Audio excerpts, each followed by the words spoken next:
العالمین والصلاة والسلام علی سید الانبیاء والمرسلین والعاقبۃ للمتقین اما بعد فاعوذ باللہ من الشیطان الرجیم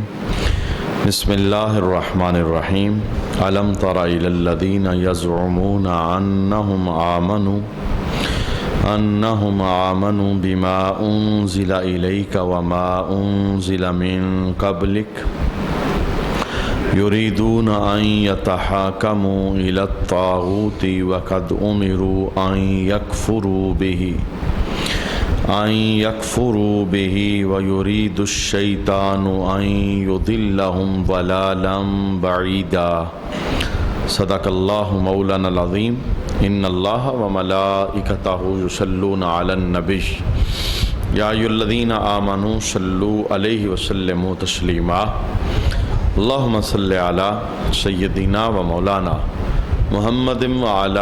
آل سیدنا و مولانا محمد وبارک وسلم وصلی علیہ صلاۃ والسلام علیک یا سیدی یا رسول اللہ صلاۃ والسلام علیک یا سیدی یا حبیب اللہ صلاۃ والسلام علیک یا سیدی یا شفیع المذنبین وعلی آلک واصحابک یا سیدی یا رحمت للعالمین۔ کیا تم نے ان لوگوں کو نہیں دیکھا جن کا دعویٰ ہے کہ وہ اس پر ایمان لے آئے ہیں جو تمہاری طرف نازل کیا گیا اور جو تم سے پہلے نازل کیا گیا؟ وہ چاہتے ہیں کہ فیصلے شیطان کے پاس لے جائیں، حالانکہ انہیں تو یہ حکم دیا گیا تھا کہ اسے بالکل نہ مانیں، اور شیطان یہ چاہتا ہے کہ انہیں دور کی گمراہی میں بھٹکاتا رہے۔ صدق اللہ مولانا العظیم۔ آج کی تلاوت کردہ آیت کریمہ کا جو شان نزول ہے وہ ایک واقعہ ہے جو ایک منافق کے درمیان اور ایک یہودی کے درمیان رونما ہوا، اور اس واقعے پر اللہ کریم نے ان آیات کا نزول فرمایا۔ بشر نامی ایک منافق تھا، اس کا ایک یہودی کے ساتھ کسی بات پر جھگڑا ہو گیا۔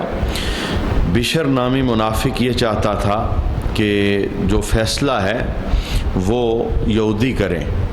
اور یہودی کو یہ پتہ تھا کہ ہمارے جو یہودی ہیں وہ فیصلہ صحیح انصاف کے مطابق نہیں کرتے، پیسے لے کے فتویٰ بدل دیتے ہیں، لہٰذا اس کی طلب یہ تھی جو یہودی تھا کہ فیصلہ مسلمانوں کے نبی سے کروایا جائے، چونکہ کافروں کے مابین بھی اور یہودیوں اور عیسائیوں کے مابین بھی یہ بات راسخ ہو چکی تھی کہ نبی کریم صلی اللہ علیہ وآلہ وسلم کو اللہ کریم نے صادق اور امین بنایا ہے، اور حضور سچے فیصلے فرماتے ہیں اور انصاف کرتے ہیں، عدل کرتے ہیں، یعنی غیروں کے اندر بھی یہ بات راسخ ہو چکی تھی۔ تو یہودی کی طلب یہ تھی کہ فیصلہ رسول اللہ صلی اللہ علیہ وآلہ وسلم کریں، اور منافق یہ چاہتا تھا، بشر نامی منافق، کہ میرا فیصلہ یہودیوں کے پاس لے جایا جائے۔ بہرکیف آخر کے اندر فیصلہ رسول اللہ صلی اللہ علیہ وآلہ وسلم کے پاس لایا گیا۔ منافق نہ چاہتے ہوئے بھی یہودی کے ساتھ آ گیا۔ جس وقت کیس پیش ہوا تو نبی کریم صلی اللہ علیہ وآلہ وسلم نے دونوں کا معاملہ سنا، دلائل سنے، تو دلائل کی روشنی کے اندر حق اور انصاف پر مبنی جو فیصلہ آقا حضور رحمت عالم صلی اللہ علیہ وآلہ وسلم نے فرمایا وہ فیصلہ یہودی کے حق کے اندر تھا۔ یعنی منافق بظاہر نمازیں رسول اللہ صلی اللہ علیہ وسلم کے پیچھے پڑھتا تھا، مسلمانوں کی بزموں میں آتا جاتا تھا، لیکن اس بات کو نبی کریم صلی اللہ علیہ وآلہ وسلم نے نہیں دیکھا کہ ہمارے ساتھ بیٹھتا ہے، ہمارے ساتھ نماز پڑھتا ہے، اور نبی کی یہی شان ہوتی ہے کہ نبی حق، انصاف اور عدل کا فیصلہ کرنے والے ہوتے ہیں۔ تو آقا حضور رحمت عالم نے دلائل دیکھ کر انصاف کا جو فیصلہ دیا وہ یہودی کے حق کے اندر نکلا۔ اب یہ فیصلہ لے کر وہاں سے نکل آئے، یعنی نبی کریم صلی اللہ علیہ وآلہ وسلم کے دربار سے جب باہر نکلے تو جو منافق تھا بظاہر جس نے اسلام کا لبادہ پہنا ہوا تھا وہ بول پڑا یہودی سے، کہنے لگا کہ مجھے یہ فیصلہ منظور نہیں ہے، ہم گزر رہے ہیں تو راستے میں حضرت عمر رضی اللہ تعالی عنہ کا گھر پڑتا ہے، آپ فیصلہ ان کے پاس لے جاؤ، جو فیصلہ عمر کریں گے۔ منافق کہنے لگا میں اس فیصلے کو قبول کروں گا، کیونکہ منافق یہ جانتا تھا کہ حضرت عمر رضی اللہ تعالی عنہ کا رویہ بڑا سخت ہے، اور جب میں حضرت عمر کے سامنے یہودی کی بات پیش کروں گا تو فوراً میرے حق کے اندر فیصلہ دے دیں گے۔ یہ سوچ کر اس نے یہ پلاننگ کی کہ میں فیصلہ اپنا جناب عمر سے کرواؤں گا۔ تو یہودی بول پڑا، اس نے کہا کہ مجھے کوئی اعتراض نہیں، پہلے بھی آپ کے نبی نے فیصلہ کیا ہے، اگر آپ کو نبی کا فیصلہ منظور نہیں ہے تو آپ عمر سے فیصلہ کروا لیں، وہ بھی آپ کے دینی بھائی ہیں، میرا کوئی معاملہ نہیں ہے، فیصلہ اگر عدل و انصاف پر ہوگا تو فیصلہ میرے حق کے اندر ہوگا۔ اچھا، پھر منافق اور یہودی جناب عمر رضی اللہ تعالی عنہ کے پاس پہنچے، دروازے پر دستک دی، جناب عمر رضی اللہ تعالی عنہ باہر تشریف لائے تو وہ یہودی بول پڑا، کہنے لگا کہ میرا اس بندے کے ساتھ جس کا نام بشر ہے اس کے ساتھ میرا جھگڑا ہے، یہ میرا معاملہ ہے، ہم فیصلہ کروانے گئے تھے آپ کے نبی کے پاس اور نبی کریم صلی اللہ علیہ وآلہ وسلم نے میرے حق میں فیصلہ کیا ہے، اور یہ بندہ مان نہیں رہا، یہ مسلمان ہے اور آپ کا ہم مکتب ہے، یہ مان نہیں رہا، یہ کہتا ہے کہ میں فیصلہ عمر سے کرواؤں گا، آپ ہمارے مابین فیصلہ کر دیں۔ اب جناب عمر رضی اللہ تعالی عنہ نے جب یہ بات سنی کہ یہ بندہ نبی کریم صلی اللہ علیہ وآلہ وسلم کے فیصلے کو رد کر رہا ہے، مان نہیں رہا، اور پھر نبی کریم کے فیصلے کے بعد یہ میرے پاس فیصلہ لینے آیا ہے، تو آپ نے کہا کہ آپ دونوں رکو، میں ابھی آتا ہوں، میں اس کا فیصلہ کرتا ہوں، کیونکہ آپ جب آئے تھے دروازہ کھولنے کے لیے خالی ہاتھ تھے، پھر آپ اندر تشریف لے گئے اور اپنی تلوار لے کر آئے، اور آتے ہی آپ نے اس منافق کی گردن کو تن سے جدا کر دیا، اور ساتھ یہ جملہ بولا کہ جو میرے نبی کا فیصلہ نہ مانے اس کا فیصلہ عمر کی تلوار کرے گی۔ یعنی یہ آپ نے گستاخی تصور کی کہ جب نبی کریم صلی اللہ علیہ وسلم نے فیصلہ کر دیا ہے، عدل و انصاف پر مبنی ہے، تو کلمہ بظاہر پڑھتا ہے اور حضور کے فیصلے کا انکار کر رہا ہے، جو سرکار کا فیصلہ نہیں کرتا مانتا اس کا فیصلہ عمر کی تلوار کرے گی۔ اب جب جناب عمر رضی اللہ تعالی عنہ نے یہ معاملہ کیا، اس کی گردن کو اتار دیا، تو شور مچ گیا منافقوں کے درمیان کہ جناب عمر نے ایک مسلمان کو قتل کر ڈالا ہے، نماز پڑھنے والا تھا اور مسلمانوں کے مابین بیٹھنے والا تھا۔ جب یہ شور مچا تو اللہ کریم نے اس آیت کریمہ کو جناب عمر کی تائید کے اندر نازل فرمایا، یعنی مطالبہ یہ کیا جا رہا تھا، چونکہ قتل کے بدلے قتل ہوتا ہے، قصاص یہی بنتا ہے، قانون بھی قرآن نے یہی بیان کیا ہے، اب حق یہی بنتا تھا کہ اگر یہ قتل بغیر کسی وجہ کے تھا، ظلمن تھا، تو پھر بدلے کے اندر جناب عمر کی گردن کو اتارا جائے، اور یہی مطالبہ کیا جا رہا تھا اس بشر نامی بندے کے ورثاء کی طرف سے کہ ہمیں حق دلوایا جائے، ہمارا فیصلہ کیا جائے، ہم قصاص چاہتے ہیں، ہمارا بندہ جب قتل ہوا ہے تو ہم اس کے بدلے میں جناب عمر کی گردن بھی اتارنا چاہتے ہیں۔ تو اللہ کریم نے جناب عمر کی تائید کے اندر قرآن کی اس آیت کو نازل فرمایا، اور رب نے گواہی پیش کی کہ جناب عمر نے نبی کی محبت میں جو قدم اٹھایا ہے، میں اللہ بھی اس قدم کو قبول فرماتا ہوں، لہٰذا کسی قسم کا کوئی قصاص نہیں دیا جائے گا، اور اس خون کو جناب عمر رضی اللہ تعالی عنہ کے لیے جائز قرار دیا جائے گا، اور ورثاء کا جو دیت کا یا قصاص کا مطالبہ ہے اسے مسترد کر دیا جائے گا۔ یہ ایک واقعہ تھا جس کے تناظر کے اندر قرآن کی آیت نازل ہوئی، اور منافقوں کے متعلق یہ بات بتائی گئی کہ منافق اپنے فیصلے لے کر شیطان کے پاس جاتے ہیں، یعنی وہ 5 جو شیطان ہیں یہودی، وہ ادھر جانا چاہتے ہیں اور نبی کریم صلی اللہ علیہ وآلہ وسلم کے فیصلوں کا انکار کرتے ہیں۔ اگلی آیت بھی بالکل اسی واقعے کی مزید وضاحت کے لیے ہے، ہم ترجمہ سنیں گے تو بات واضح ہو جائے گی۔ اللہ ارشاد فرماتا ہے وَإِذَا قِيلَ لَهُمْ تعالوا الی ما انزل اللہ و الی الرسول رأیت المنافقین یصدون عنک صدودا، اور جب ان سے کہا جائے کہ اللہ کی اتاری ہوئی کتاب اور رسول کی طرف آؤ تو تم دیکھو گے کہ منافق تم سے منہ موڑ کر پھر جاتے ہیں، یعنی جب انہیں اللہ رسول کی طرف اور جو قرآن اترا ہے اس طرف بلایا جائے تو منافق منہ پھیر کر مڑ جاتے ہیں۔ اور اللہ فرماتا ہے فَكَيْفَ إِذَا أَصَابَتْهُمْ مُصِيبَةٌ بِمَا قَدَّمَتْ أَيْدِيهِمْ، تو کیسی حالت ہوگی جب ان پر ان کے اپنے اعمال کی وجہ سے کوئی مصیبت آ پڑے، یعنی یہ جو بندہ قتل ہوا ہے یہ اس کا اپنا کرتوت تھا، یہ اس کا اپنا عمل تھا، تو اللہ نے کہا کہ وہ کیسی حالت ہوگی کہ جب ان کے اپنے اعمال کی وجہ سے ان پر مصیبت آ پڑے، یعنی اس کی جو گردن کٹی ہے اس نے رسول اللہ کے فیصلے کا انکار کیا ہے۔ بظاہر مسلمان بنا ہوا تھا، کلمہ پڑھ رہا تھا، نمازیں پڑھتا تھا، چاہیے تو یہ تھا کہ نبی محترم کا فیصلہ مانتا، سرکار کے فیصلے پہ لبیک کہتا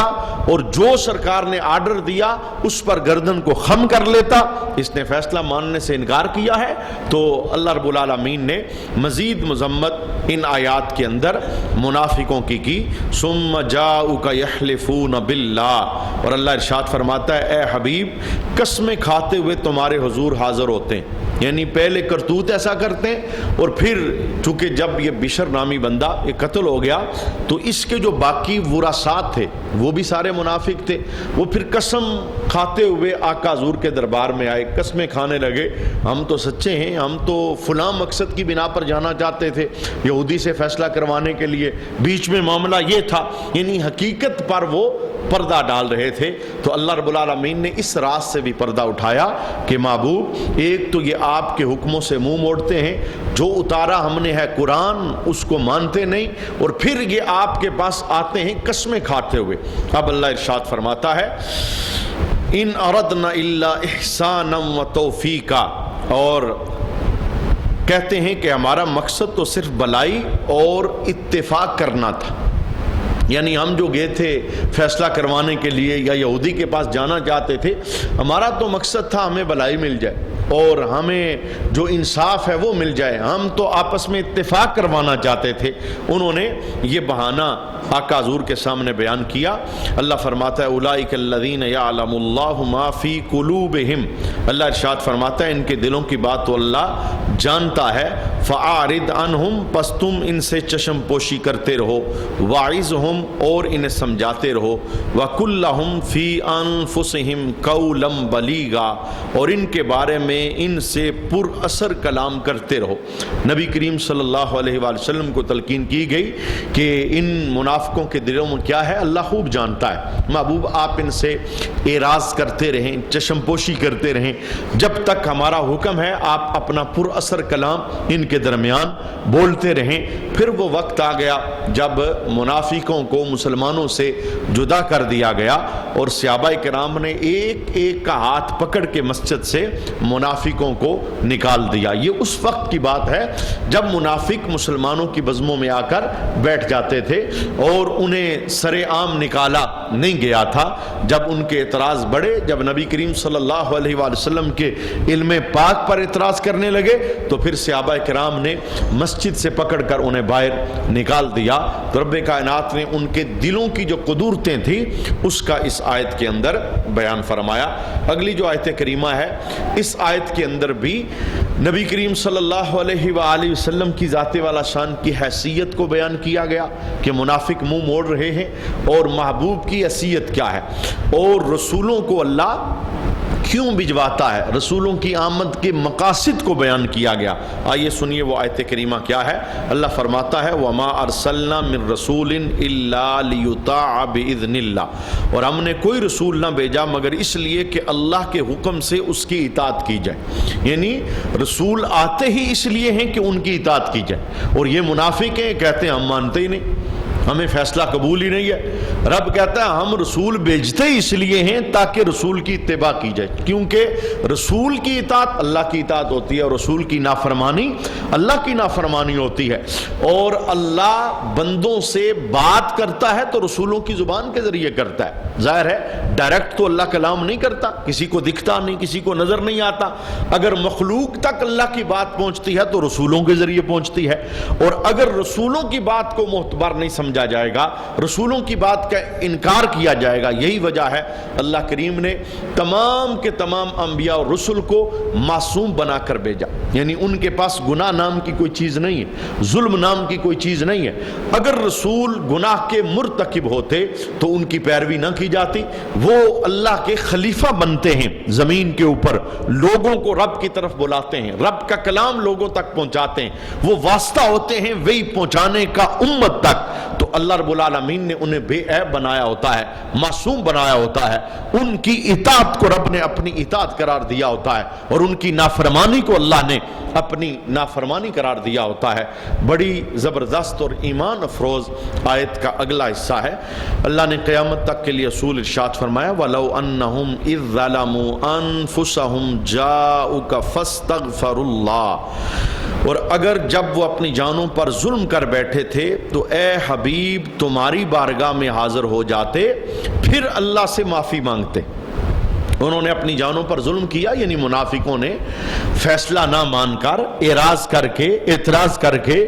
ظلم کر بیٹھے تھے، تو انہیں چاہیے کیا تھا کہ محبوب تیرے در پہ آ جاتے، تیرے دربار میں حاضری دیتے، اور پھر آ کر کیا کرتے؟ حاضری دے کے اللہ سے معافی مانگتے۔ وَاسْتَغْفَرَ لَهُمُ الرَّسُولُ، اور رسول بھی ان کی مغفرت کی دعا فرماتے۔ لَوَجَدُ اللَّهَ تَوَّابًا رَحِيمًا، تو ضرور اللہ کو بہت توبہ قبول کرنے والا مہربان پاتے۔ یعنی ایک اصول دیا گیا کہ جب جانوں پر ظلم کر بیٹھے، غلطی ہو جائے، گناہ ہو جائے، تو انہیں چاہیے کہ محبوب یہ تیرے پاس آ جائیں، اور تیرے پاس آ کر یہ اللہ کے دربار میں معافی طلب کریں۔ اور کہا گیا محبوب آپ بھی ان کے لیے سفارش کر دیں، اور جب آپ سفارش کریں گے تو یہ رب کو بخشش قبول کرنے والا، توبہ قبول کرنے والا اور بخشش عطا کرنے والا پائیں گے۔ یعنی ایک اصول دیا گیا قیامت تک کے مسلمانوں کو۔ یہ صرف آیت نبی کریم صلی اللہ علیہ وسلم کی آیات اقدس کے ساتھ خاص نہیں ہے، یعنی یہ عام ہے، اس کے اندر مطلق نہیں کہ قید کیا گیا ہے یہ معاملہ خالی آیات اقدس کا تھا، اب نہیں ہے۔ قیامت تک کے لیے علماء نے یہی لکھا کہ اب بھی جو بندہ اپنی جان پہ ظلم کر بیٹھا ہے، اگر وہ پہنچ سکتا ہے روضہ اقدس پر تو وہاں پہنچے، اور وہاں جا کر اللہ کے دربار کے اندر معافی مانگے، نبی کریم صلی اللہ علیہ وسلم کی سفارش پیش کرے، حضور شفاعت کریں گے تو اللہ اس کے گناہوں کو معاف فرما دے گا۔ اور اگر وہ وہاں نہیں پہنچ سکتا، دنیا کے کسی بھی کونے کے اندر ہے، وہ نبی کریم صلی اللہ علیہ وآلہ وسلم کی سفارش رب کے دربار میں پیش کرے گا تو اللہ فرماتا ہے وہ مجھے سب سے زیادہ توبہ قبول کرنے والا پائے گا۔ صحابہ کرام کا معمول تھا کہ وہ ظاہری حیات میں بھی نبی کریم صلی اللہ علیہ وآلہ وسلم کی طرف رجوع کرتے تھے، اور جب سرکار دنیا سے تشریف لے گئے، روضہ اقدس کے اندر پہنچ گئے، تو صحابہ کرام نے تب بھی نبی کریم صلی اللہ علیہ وآلہ وسلم کی سفارش کو اللہ کے دربار میں پیش کیا، نبی کریم کے ذریعے رب کے دربار میں شفاعت طلب کی، حالانکہ وہ جانتے تھے اللہ ہر جگہ سے سنتا ہے، اللہ تو دور ہوتا ہی نہیں، ہر ایک کی سنتا ہے، لیکن قرآن کی اس آیت پر عمل کرنے کے لیے وہ ظاہری حیات میں بھی، دنیا سے جانے کے بعد بھی استغاثہ کرتے تھے، توسل کرتے تھے، شفاعت آقا حضور رحمت عالم صلی اللہ علیہ وسلم کی طلب کرتے تھے، تو اللہ کریم نبی کریم کے صدقے میں ان کی حاجتوں کو پورا فرما دیتا۔ میں ان حدیثوں میں سے چند حدیثیں برکت کے لیے، یعنی صحابہ کے معمولات کیا تھے، میں آپ کے سامنے پیش کر دیتا ہوں تاکہ ایمان کو مزید اللہ کریم ترقی عطا فرمائے۔ حضرت ابو لبابہ یہ بڑے مشہور صحابی رسول ہیں، ان سے ایک خطا سرزد ہو گئی تھی غزوہ بنو قریظہ کے موقع پر، تو اس قدر یہ نادم اور شرمندہ ہوئے کہ انہوں نے اپنے آپ کو مسجد نبوی کے پلر کے ساتھ رسیوں سے باندھ دیا، اور لبابہ نام کا پلر مسجد کے اندر آج بھی موجود ہے، اسے توبہ کا پلر کہا جاتا ہے، اور علماء نے لکھا کہ اگر اس پلر کے پاس بیٹھ کر بندہ توبہ کرے اور نوافل ادا کرے، رجوع کرے، تو اللہ اس کی توبہ کو قبول فرماتا ہے، چونکہ یہ توبہ کی قبولیت کی جگہ ہے۔ اچھا، ابو لبابہ سے جب غلطی سرزد ہوئی، انہیں اپنی غلطی کا احساس ہوا، تو یہ بڑے شرمندہ ہوئے، اور انہوں نے اپنے آپ کو مسجد کے پلر کے ساتھ باندھ دیا، اور باندھ کر انہوں نے اللہ کے دربار کے اندر ایک عرضی پیش کی۔ وہ عرضی کیا تھی؟ کہنے لگے کہ میرے مولا، میں تب تک نہ کچھ کھاؤں گا، نہ کچھ پیوں گا، نہ کچھ چکھوں گا، جب تک تو میرے گناہ کو معاف نہیں کر دیتا۔ یعنی مجھ سے غلطی ہو گئی، میں اس غلطی پر شرمندہ ہوں، جب تک مجھے معافی نہیں ملتی میں یہ وعدہ کرتا ہوں، نہ میں نے کھانا ہے، نہ میں نے پینا ہے، نہ میں نے کسی چیز کو چکھنا ہے، یہاں تک کہ مجھے موت آ جائے۔ اچھا، وہ اپنے وعدے پر قائم رہے، پلروں کے ساتھ انہوں نے باندھا ہوا تھا، کوئی چیز منہ کے قریب نہیں لے کے گئے۔ اتنی شدت آ گئی کہ آپ کے جسم پر غشی کا دورہ پڑ گیا، یعنی بے ہوشی کی کیفیت میں چلے گئے۔ اب نبی کریم صلی اللہ علیہ وآلہ وسلم کے سامنے جب یہ بات بیان کی گئی تو آقا حضور رحمت عالم نے کیا جملہ بولا؟ فرمایا، اگر ابو لبابہ میرے پاس آ جاتا، میں اس کے لیے مغفرت کی دعا کرتا تو اللہ اسے معاف فرما دیتا۔ ابو لبابہ میرے ہوتے ہوئے یہ ڈائریکٹ اللہ کے پاس چلا گیا ہے، اور اس نے اپنے آپ کو مسجد کے پلروں سے باندھ دیا ہے، یعنی سرکار پتہ بتا رہے تھے، ایڈریس بتا رہے تھے۔ اگر یہ چاہتا اس کی بخشش ہو جاتی، اس کا گناہ معاف ہو جاتا، تو یہ ڈائریکٹ میرے پاس آتا، مجھے کہتا کہ میں سفارش کرتا اللہ کے دربار میں مغفرت طلب کرتا اللہ کے دربار میں، تو اللہ سے معاف کر دیتا۔ اچھا، ابو لبابہ نے جب اپنے آپ کو باندھا،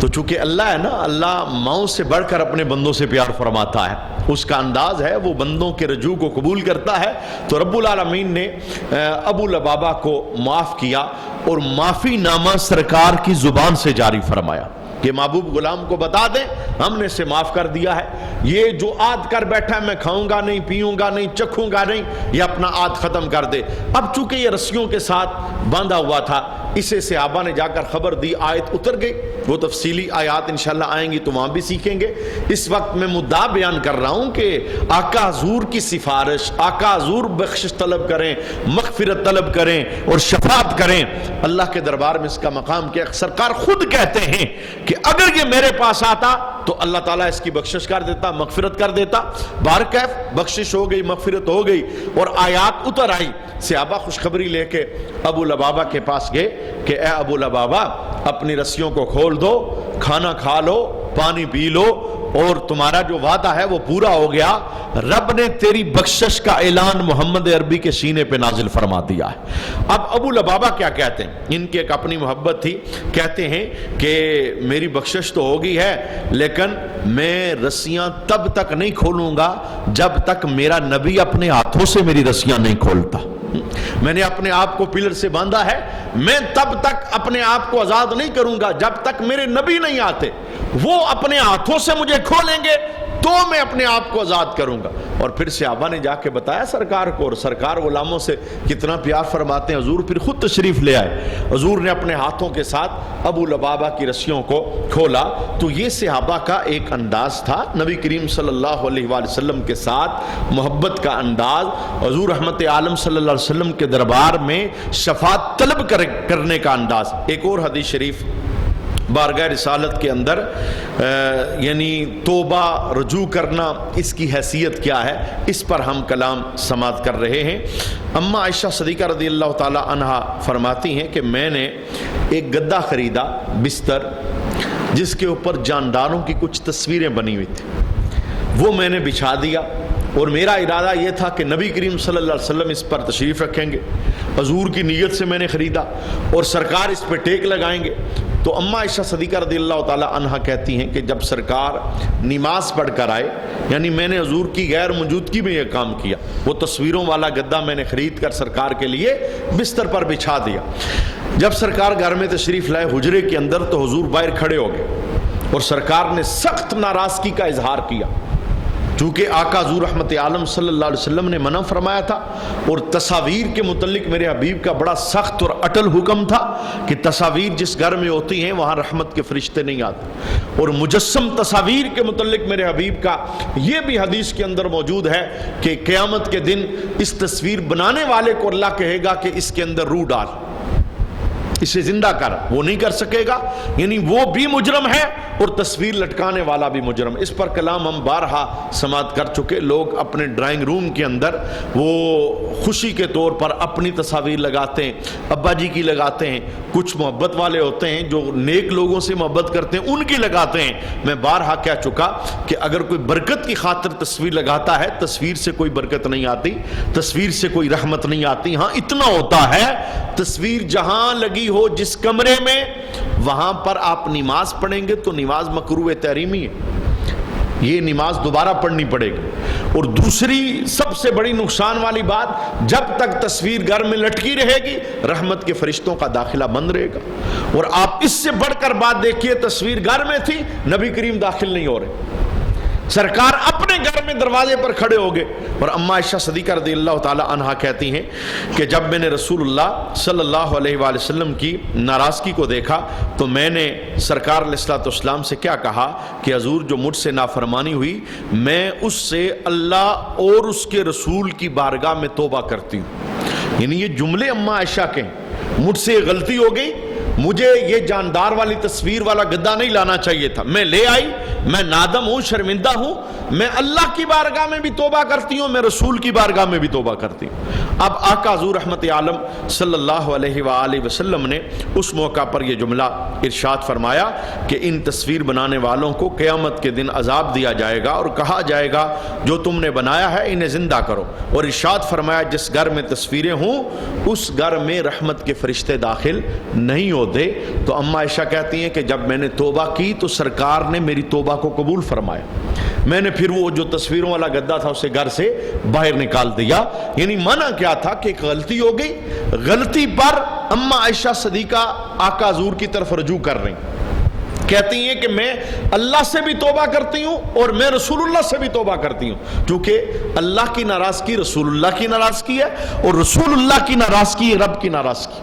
حضور ناراض ہو جائیں تو رب ناراض ہو جاتا ہے اور رب ناراض ہو جائے تو حضور ناراض ہو جاتا ہے۔ یعنی یہ رشتہ آپس کے اندر محبوب اور محب کا رشتہ ہے۔ یہ میں نے آپ کے سامنے دوسری حدیث اس عنوان پر پیش کر دی۔ مزید بھی ہم ایک حدیث سماعت کر لیتے ہیں۔ حضرت ثوبان رضی اللہ تعالیٰ عنہ فرماتے ہیں کہ 40 صحابہ کا مجمع تھا، جن کے اندر حضرت عمر بھی تھے اور حضرت ابو بکر صدیق بھی تھے، دیگر بڑے جید صحابہ تھے۔ یہ ایک جگہ اکٹھے ہوئے، مجمع لگا ہوا تھا اور آپس کے اندر یہ بحث کرنے لگے۔ اور بحث کس عنوان پر تھی؟ جبر اور قدر، تقدیر کے امور پر بحث۔ اور حدیث کے اندر تقدیر کے امور پر بحث کرنے سے منع کیا گیا۔ یعنی کچھ لوگ اپنے علم کا سکہ بٹھانے کے لیے کہ بعد میں کیا ہوگا، پہلے کیا ہوگا، یہ جو میں نے کیا ہے میں تو مجبور تھا چونکہ میری تقدیر میں لکھا ہی ایسے تھا، اس طرح کے گمراہی عقیدہ رکھنے والے وہ جملے بولتے ہیں۔ تو یہ جبر قدر کے جتنے معاملات ہیں خالص اللہ پر عقیدہ اپنا مضبوط رکھنا ہے اور اللہ کی ذات پر ایمان رکھنا ہے، توکل رکھنا ہے، اس میں بحث نہیں کرنی۔ اچھا یہ 40 بندے جب بحث کر رہے تھے، حضرت ثوبان کہتے ہیں کہ نبی کریم صلی اللہ علیہ وآلہ وسلم اس حالت کے اندر گھر سے باہر تشریف لائے کہ نبی کریم صلی اللہ علیہ وآلہ وسلم کے چہرے پر غصہ اس قدر نمایاں تھا جیسے کسی نے آقا حضور کے چہرے پر انار نچوڑ دیا ہو۔ یعنی سرخی مائل سرکار کا چہرہ تھا، شدید جلال میں تھے آقا حضور۔ اور سرکار فرماتے ہیں کہ میں گھر میں بیٹھا تھا تو جبریل آ گئے اور جبریل نے آ کے مجھے کہا کہ یا رسول اللہ آپ کی امت نے نیا کام شروع کر دیا،